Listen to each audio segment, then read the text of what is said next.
Une nuit de pleine lune, des cris déchirants, un hurlement bestial, l'homme se transforme en bête. Dès le 5e siècle avant Jésus-Christ, les mythes et légendes grecques parlaient déjà des loups-garous. Ces êtres humains capables de se changer en loups gigantesques, une mutation qui était bien souvent subie et pas du tout une mutation voulue. Le thème du loup-garou, ou du coup de la lycanthropie, a depuis largement été repris dans tous les arts, du théâtre à la littérature, à la peinture, et ça n'a rien d'étonnant tant le loup exerce sur l'homme un pouvoir de fascination qui clairement traverse les âges. Le loup, il incarne la liberté absolue, loin des contraintes de la civilisation.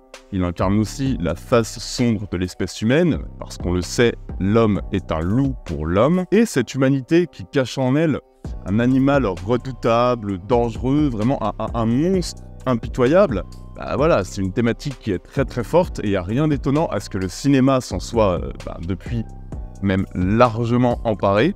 Parfois dans des très bons films, je pense au loup-garou des Universal Monsters, je pense à Hurlement, je pense au loup-garou de Londres, je pense peut-être même au Wolfman de Joe Johnston, qui est une série B que je trouve assez sympathique. Mais il y a un autre film qui traite de ce sujet, et c'est un film, les amis, dont j'ai vraiment envie depuis très très longtemps de vous parler sur cette chaîne. Ce film, c'est Ginger Snaps.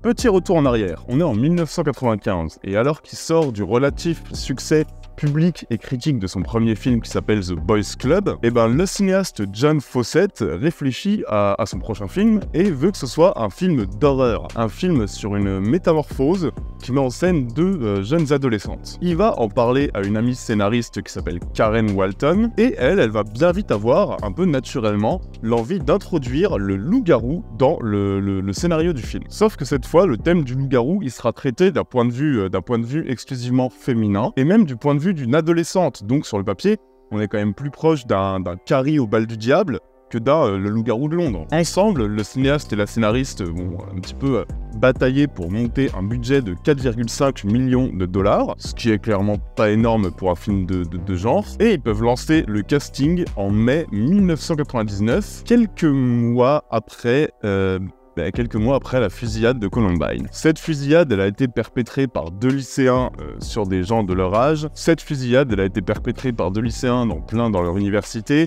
Et elle a clairement choqué l'Amérique. L'Amérique qui a du coup plus du tout envie de voir des films d'horreur mettant en scène des massacres ou des transformations ou des meurtres, mettant en scène des adolescents. Clairement, il y a une sorte d'omerta qui a suivi la fusillade de Columbine, et en vrai, rien de plus normal. Le problème, c'est que du coup, c'est une galère folle pour mettre en place le casting de Ginger Snaps. On a des associations qui protestent contre le projet, qui manifestent, on va en parler dans les journaux, clairement, ça va vraiment tout compliquer. Et par exemple, il y avait même une certaine Scarlett Johansson, toute jeune à l'époque, qui voulait participer au casting du film, sauf que sa mère ne voulait pas que Scarlett Johansson aille dans un film qui soit un slasher d'adolescents. Vraiment, j'exagère pas, l'Amérique était absolument traumatisée, et Ginger Snap arrive un peu au mauvais moment. Après, si on est un petit peu opportuniste et un petit peu cynique, on peut aussi se dire que ça fait une pub un petit peu énorme pour un film qui n'avait clairement pas les moyens de se payer un gros budget marketing. Personne ne veut que ce film existe, donc tout le monde en parle, donc les gens sont curieux.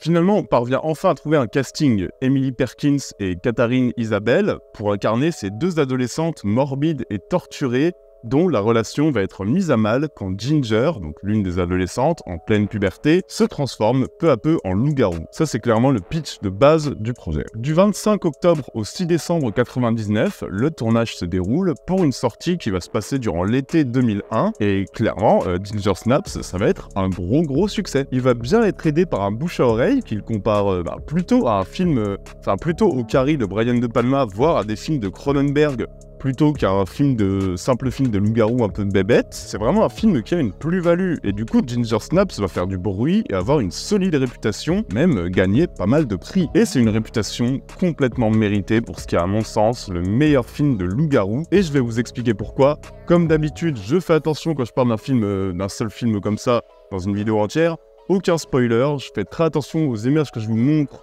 aux séquences que je vais mettre et à ce que je vais vous dire pour que vous puissiez voir cette vidéo sans avoir vu le film. Le but, c'est vraiment de vous donner envie. Et c'est vraiment ça l'idée parce que clairement, je vais vous parler aujourd'hui d'un film génial. Let me see. It I have to see it, Ginger. It hurts. What was it? What was it? I don't know.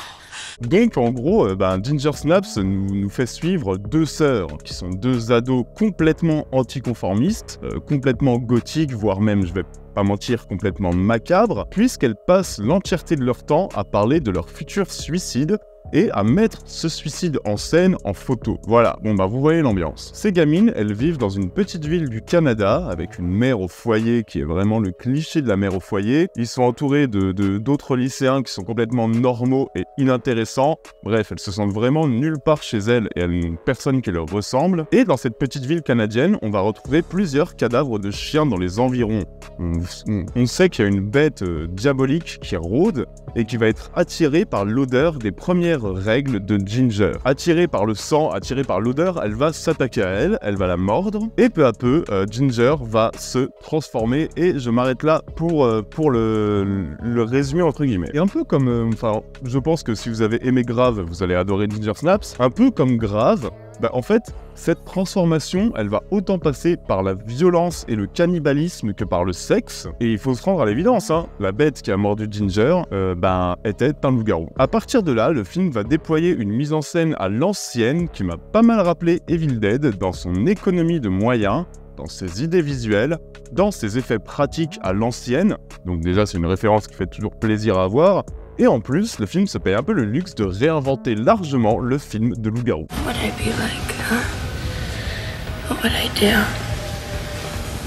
What would I feel like inside? Ginger, stop. Like me.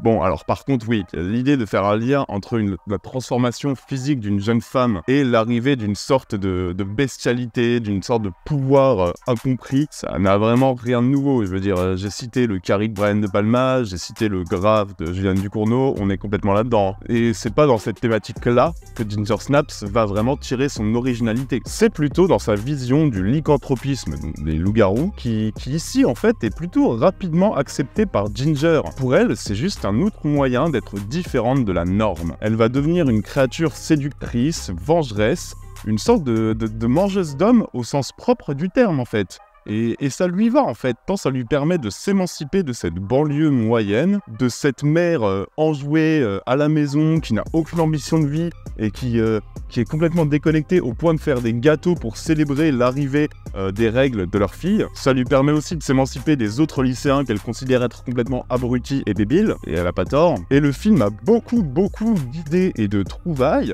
qui auraient pu mal passer si elles étaient mal exploitées, mais qui fonctionnent ici parce que hyper cohérentes avec le sujet, et surtout, mais ça je vais y revenir, traitées sans aucune prétention. Par exemple, dans le monde de Ginger Snaps, ça va vous rappeler un peu It Follows aussi peut-être, la lycanthropie, elle se transmet un peu comme une MST, ce qui donne lieu aussi à des séquences parfois franchement surprenantes et aussi parfois franchement drôles. Please stop! Ginger, stop! He hasn't done anything! I don't like how he looks at you! En fait, faut se dire qu'on est face à une série B qui ne se refuse rien et qui se refuse surtout pas de jeter un nouveau regard à la fois sur le teen movie et à la fois sur le film de loup-garou. Et ça, clairement, j'adore. Et en plus, ça se ressent de la caractérisation qui est vraiment hyper travaillée. Ça se ressent dans la relation de ces deux sœurs qui évoluent d'une manière que j'ai trouvée très belle en fait, très juste. Leur haine de la normalité va peu à peu être mise à mal par les chemins différents qu'elles vont emprunter, au point que l'une d'elles va presque envier l'autre de s'être fait mordre et transformer. Et on a plusieurs arcs de développement des personnages qui sont franchement hyper bien pensés. Enfin là-dessus, rien à dire. Ginger Snaps, en termes d'écriture, c'est très malin. Et ça saura vous surprendre, ça saura vous prendre à contre-pied, et sans jamais verser dans la prétention, et sans jamais sacrifier la simplicité. Et ça, cet aspect un petit peu série B hyper honnête, ça se ressent aussi dans la réalisation de John Fawcett, avec une photographie qui n'est pas lisse, qui n'est pas propre, qui souffre aussi parfois clairement d'un petit manque de budget, mais qui du coup rivalise d'idées et qui livre quand même des séquences assez impressionnantes. Je pense par exemple que l'attaque de la bête sur Ginger, je pense que vous serez quand même nombreux à penser directement à une certaine scène d'attaque dans Evil Dead. Et c'est l'idée en fait, c'est vraiment, on n'a pas beaucoup de thunes, on veut montrer des trucs ambitieux, alors on rivalise d'ingéniosité et on assume à fond les excès, et c'est exactement ce qu'il fallait faire, je pense. Clairement, ça donne un vrai charme old school qui contribue énormément à mon amour du film.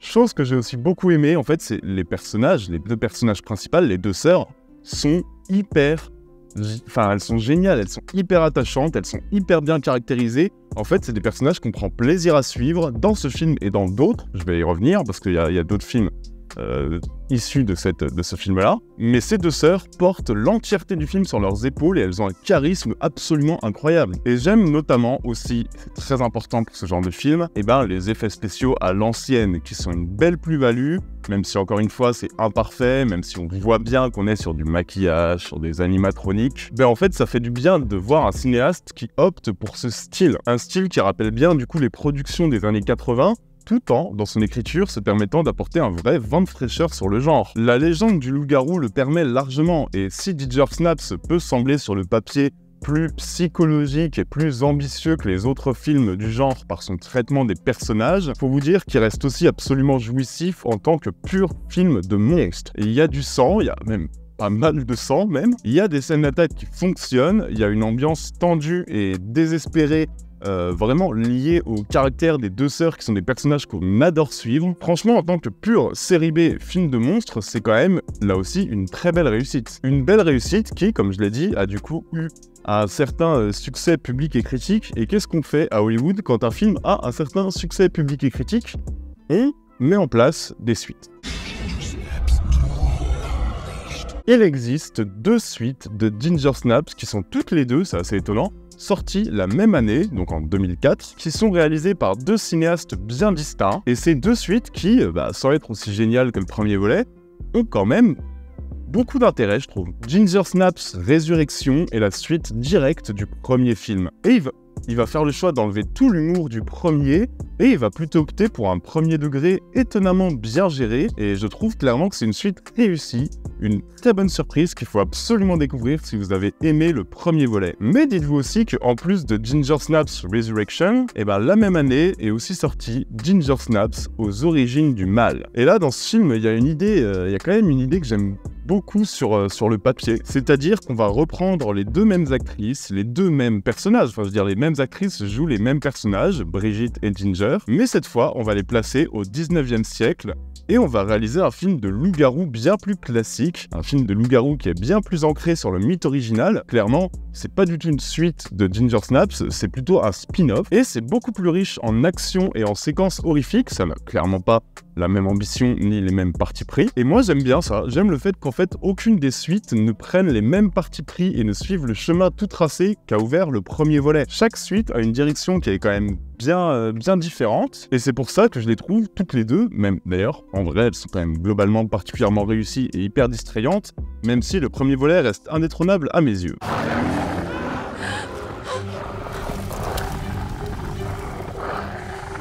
Ça faisait vraiment bien longtemps que je voulais vous parler de cette trilogie Ginger Snaps. J'avais juste pas encore trouvé un angle d'attaque bien défini pour vous en parler. Du coup, en fait, je me suis dit que j'allais carrément faire une vidéo entière sur le sujet parce qu'il y avait moyen, il y avait de la matière. Alors peut-être que certains seront plus sensibles au charme du loup-garou de Londres. D'autres vont peut-être préférer Hurlement, voire même Dog Soldiers. Mais à mon sens, par cette écriture si maligne, par ces personnages que j'adore, et des personnages qui parviennent à tenir à eux tout seuls vraiment une franchise. Je veux dire, ces sœurs, on a un énorme plaisir à les retrouver à chaque fois, y compris dans les suites. Et il y a carrément un spin-off qui les place dans un tout autre contexte, c'est quand même assez intéressant. Et par ce premier volet qui porte un regard si neuf sur une légende connue de tous, tout en bénéficiant d'une réalisation franchement bien pensée, j'aurais pas de problème à le dire, Ginger Snaps est pour moi le meilleur film de loup-garou.